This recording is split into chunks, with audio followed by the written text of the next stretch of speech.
বন্ধুরা, আপনারা কেমন আছেন? আশা করি আপনারা ভালো আছেন, আমিও ভালো আছি। তো রাঁধুনি ফোড়ন আর শুকনো লঙ্কা ফোড়ন দেবো, বিনস আলু ভাজা করবো বন্ধুরা। তো বন্ধুরা, এবার আমি এই বিনস আর আলুটা ঢেলে দেবো।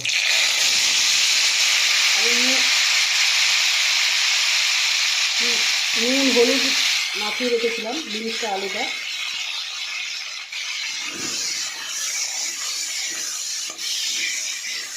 নুন আর হলুদ মাখিয়ে রেখেছিলাম বন্ধুরা।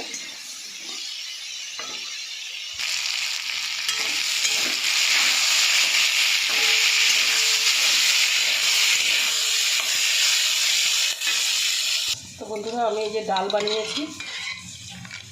বানিয়েছি, এখানে ছোট ভাজা করেছি, আর এখানে ডাল বানিয়েছি, আর এখানে এই যে বিনস আলু ভাজা করছি।